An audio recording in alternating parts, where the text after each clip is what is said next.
Se mișcă bine rău, pupa ia-și lăcusta. Vine căldura, își aruncă fusta. Păi, firea dracu, ce-ți mișcă lăcusta? E pecosa, e periculosa, hermosa, e tare, tare deliciosa și dă din bul mai ceva ca altele. Păi, firea dracu, ce bună e! Hacho mami, que te fură țiganii.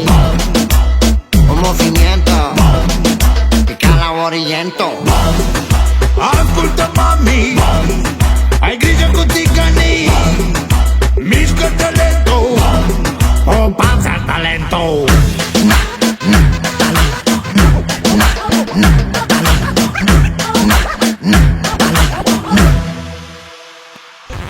Ura, ura, ura, stai să-mi legi centura, să vezi ce fac cu nebuna, să o audă toată lumea cu mâna pe ghidon, nu face ding, ding, dong. Lasă-mă să mor. Hey mami, hey mami, hey mami, mami, mami, rapa, rapa, că te fac papa. Hey mami, hey mami, hey mami, mami, mami, hai vino, vino, vino, vino la tata. Hey mami, hey mami, hey mami, mami, mami, rapa, rapa, că te fac papa. Hey mami, hey mami, hey mami, mami, mami, hai vino, vino, vino, vino la tata.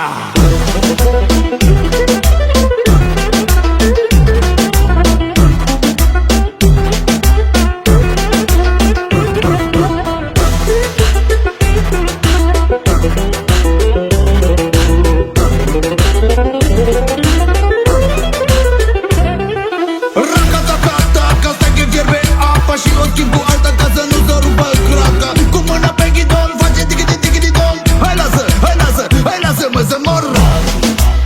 Hacho mami, que te fură țiganii. Un movimiento que cala oriento. Ascultă, mami, ai grijă cu țiganii. Mișcă-te lento, o panza talento. Hey mami, hey mami, hey mami, mami, mami, rapa, rapa, că te fac papa. Hey mami, hey mami, hey mami, mami, mami, hai vino, vino, vino, vino la tata.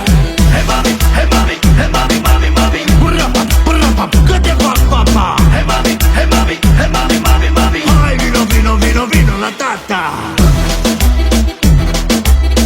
Ia să-ți fă nevastă, dar ți-a plăcut? Altceva.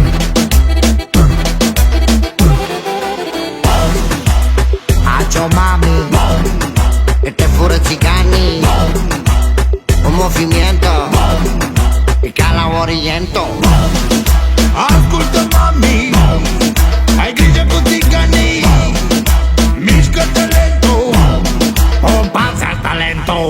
De când noi aveam 95 de ani și atunci o să-ți dau bine. Cred că un pic așa mai tare, nu ca acum.